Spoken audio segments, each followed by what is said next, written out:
Welcome to the Navigator podcast. Welcome to the Navigate Academy. Our guest today is Craig Jacobus, the newest principal consultant with Navigate Management Consulting. With over 30 years of executive positions leading companies, Craig knows what it takes to grow and sustain successful enterprises. He is owner and president of Jacobus Associates, LLC, an executive coaching and consulting firm specializing in working one-on-one with key executives and high potential talent. We are thrilled to have Craig here. So again, thanks for joining our team, Craig. Great to be here, Brad. I'm glad to be part of the team. And like I said, you and I have worked together for a while. It's great to make it official. Yep, exactly. So as a professional coach, Craig has helped executives across the country improve interpersonal skills that enable them to better manage employees, especially with regards to conflict management and resolution. He guides leaders working through the challenges faced, provides honest, non-judgmental feedback, and helps set up processes and action steps and accountability that really create success. So, Craig, I'm excited for this module, which is called conflict resolution. So excited for your guidance and your expertise. Glad to be here and looking forward to it. So are there legitimate forms of interpersonal conflict, or is it all kind of driven by an ego perspective? Like I'm right and you got to be wrong, and that's why there's conflict. Well, there's certainly the I'm right, you're wrong piece of it. But think of it this way, conflict really falls in two buckets. The first one's task conflict. The second one is relationship conflict. So let's take a look at the first bucket, task conflict. I see this all the time. People are walking around, they have unclear expectations. They haven't been set up clearly as to what, how to win, what it looks like to win, vague job responsibilities, lines crossed. I thought you were doing this, somebody else thought they were doing this, and now we're caught in this conflict in the middle. A lot of people today, are just flat overworked. Their desk and their inbox is piled up. They're doing more work than ever before. And the big conflict in the task side is there's a right way to do it. That's what you're referring to, the I'm right, you're wrong. This is the way I do it, therefore it's right. And there's another little creeper that's called title responsibilities. It's like, if that VP ought to be doing something different here. And so there's all of this in the task world. And then if you look at the relationship conflict world, it really gets down to differences in personality style. You're not like me, therefore I don't like you. It really can be that simple. Taste conflict, style, even small things that this person does in the office that drives people crazy over time. They can talk too much. They can leave their food out for extended periods of time. And then you have this melting pot of people thrown together. And so they weren't meant to be all together. We're not going to go out and have beers with everybody, but they're working in this environment and all these relationships just aren't going to all mesh, right? So the two of them kind of interplay. If you think about it, if I like you and we get along, I'm probably going to give you a little more grace when it comes to some of the work and task things that fall a little shorter. Where we really run into it is when I don't have any good relationship side with you and your task side is bad, it's very difficult. And I do want to throw one other little caveat, and it's kind of a big word, but we deal with it all the time. A thing called fundamental attribution error. If you think about what that is, very simply, we judge ourselves by our intentions, right? We have an intention, we're going to go do it. We judge others based upon observable behaviors. And then we process that observable behavior through our own lens, and then we assign motive. Let me give you an example. I come into work late, 15 minutes, 20 minutes late. In my mind, I got caught behind a train. It's very legitimate. I go to my office. I see Joe come in late. I observe their behavior and I assign motive. Well, Joe must be lazy. That's the second time that he's been late this week. And so they just continue to dig this hole of this movie of how this person on the other side is reacting to things. As opposed to, Joe's not lazy. He could have got caught behind the train too. Yep, exactly. Okay. Thanks for clarifying, because again, they both, people fall into both, and then sometimes you get the cooking pot of the perfect storm where I got all this stuff going on. Exactly. What What do people need to be aware of when they kind of enter conflict, especially about themselves? I mean, I notice when I have that a little bit of should, when that word creeps into my head, it's like going, you're not they could do that, but should, now I'm judging them. So what do people need to be aware of? Again, because conflict takes two to dance. Absolutely. And a lot of people, again, put it all on that other person. I think it's a great question. I think the inner look is the most important first piece. You need to understand that people view conflict completely differently depending on how they're wired. There's a thing called conflict tolerance. Think about it this way. I use personality assessments a lot in the work that I do with my clients. And we have, let's take a high assertive individual, somebody that's driving and they're a very assertive person. Their appetite or their tolerance for conflict is super high. They don't really view conflict. It's just a conversation. Conversely, you find somebody that is a low assertive and they meet that low assertive feels like their soul has been crushed. Again, intent from the high assertive, malintent? No, not at all. So looking inside to understand how you're wired, how do you react to conflict to begin with? And then how do I need to modify how I would approach somebody? So be aware of the style you are and the person you're in conflict with. First of all, this is some empathy piece. Personalities are hardwired. People are who they are. The only people you can change is yourself and how you approach something. You're not going to change that other person, right? It's just not going to happen. And then the other thing to think about in a reflection is, what triggers do you have and have you noticed when you get into conflict? And what I mean by triggers, they're physiological and they're psychological. I mean, psychological, you can, you hear words and you immediately start to go into a rage potentially. But your body temperature goes up, your heart rate goes up, and there's this fight or flight syndrome that goes on with conflict. Right.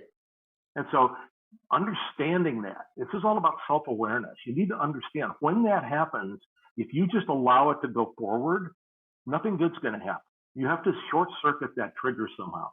So truly the question is, what should they know about themselves? They really need to understand how their inner workings and conflict tolerance work. Right. And again, I've been the recipient of several coaching sessions with you, and I appreciate them very much. And I think you were talking about me a little bit ago about highly assertive. But it is, and I'm learning how, one, the trigger, but two, how do I calm myself down or tone myself down, not calm, but just tone myself down to really go where they're listening. So I appreciate that. There's 5 common strategies that people talk about, avoiding or withdrawing, smoothing, collaboration, compromise, forcing. Which one's best, or is there a best? I mean, anytime you can get the collaboration, I think now you're sitting on the same side of the table. And when I look at collaboration and in dealing with conflict, if I'm going to try to get there, first of all, you got to raise the issue early. This is the part of conflict that we all tend to gloss over and let it fester. Managing your emotions, right? So if we're going to get to collaboration, I can't get collaborative if I'm letting the trigger drive me. So it's taking that pause. Showing empathy. This is something that, as human beings, we are over our lifetime trained to talk, not listen. We have a point in our head we want to make. We don't tend to listen. When the other person's talking, we're waiting to make our statement. So in collaboration, you truly have to actively listen to the person across from you. Understand their side. Understand what's driving it. What's behind the conflict. Summarize their points back to them. Let them know you heard them. Because in conflict, we start getting into the punching that goes on like this. You have to stop that in a collaborative mode and let the listening and let the learning and curiosity really come in, because they may have a completely different point of view that you could actually learn something from. Well, I think Go ahead. Listening, again, doesn't mean weakness, and it doesn't mean that you're giving in. It just means you're understanding. Oh, completely. Listening is the most powerful tool we have as leaders. We think that it's talking and preaching and commanding. Truly listening and asking good questions to find out what's really driving things is the power behind coaching. And it's the power behind collaborative conflict avoidance or conflict resolution. And at some point, you're going to think this is, even softer than just the listening piece, but it's acknowledging you're part of the problem. Right. Oh, yeah. No, right. Yeah. And the older I get, the more I'll just say the older I get, the less I can run away from myself. Mm-hmm. And you're not going to know what that is until you ask those questions. Until you really get some honest feedback of where are we, in this relationship? What have I done to be so off-putting to get us to this position? And then look for shared agreements and a path forward. But it really takes, this is planful. This isn't something that you do on a hallway when the tempers go up. You got to think about this and you have to plan for it. Got it. So again, you've been doing this for many years and amassed a lot of experience. What guidance would you give leaders? And I think you already shared some, but in a nutshell, a 3 or 4 list, what would you provide to people? Well, if I'm going to go into conflict, management with somebody, here's some of the things I've learned. Do not use email and text exchanges. Strike it from your world. It does not work. And I find people hiding behind keyboards. They would rather do that than have the face-to-face. Use in-person first, use video second, and phone third. But do not use, people can't read nuance, they can't read innuendo, they certainly can't read sarcasm. And when tempers are high, pick the right time, right? You don't want to, somebody's having a bad day, if somebody's, running between meetings and you can kind of tell they're afraid, this probably isn't the time to address that. So pick your time wisely. Appreciate personality differences.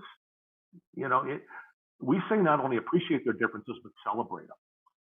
I have to understand this different person that's not like me, that I have to resolve conflict with, and I'm not going to do it if I have animus against them. If I don't, if I don't respect who they are internally. Be curious, learn, active listen, make it about the problem, not the person. Put the problem out here, and so you and I are going to talk about this thing over here. It's not about you and me anymore. It's about how do we resolve this over here. Own your part of it and find common ground.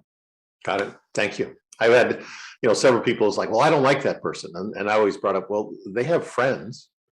They're like, well, I won't like them either then, but it's like, so again, own myself entering that conversation. Absolutely. Absolutely. So we always bring up a business book to kind of share, and I try and keep always reading. What book have you been reading, and kind of what are you learning from it? Well, it's interesting. I'm reading a book that actually ties into what we've been talking about. It's the latest Patrick Lencioni book called The Motive. I don't know if you've heard of it yet or not. Yeah, I've heard of it. I haven't read it. Yeah. Yeah, it's called The Motive, Why So Many Leaders Abdicate Their Most Important Responsibilities. And it's kind of eye-opening. I think anybody that's leading a company or has a want and a desire to lead a company ought to read it. It gets into people get into leadership for 2 reasons, one of 2 paths. One's a reward path, one's a responsibility path. The reward path is I've worked hard, I deserve it, I've earned it, and this should be easy. The other side is I want to be a responsible leader and grow people and grow the organization, and it's hard work, and it's never going to be easy work. And then it gets into some of the things that the leaders, the 5 things that they omit if they're on the reward track. They don't develop their leadership team. They don't manage subordinates. They don't have the difficult and uncomfortable conversations. They run lame meetings, and they do not communicate consistently with employees. All of the things that once a leader, particularly CEOs, and I work with a lot of CEOs, and this book actually puts a pretty good mirror up. They feel like I'm beholden to the board, I'm beholden to the stock, I'm beholden to the P&L, which is all very true, but they leave the people piece out of it. Got it. So everything that goes into it as a CEO has to do with growing your people, growing your leadership team, and them growing their team. And then the financial results will follow. They follow. Yeah. They follow. If you don't do that, it's a reverse spiral. Got it. Well, again, thank you for sharing. I'm really excited for our new and, again, continued relationship. So appreciate the conversation. I am as well, Brad. I look forward to it, and thanks for the time. You bet.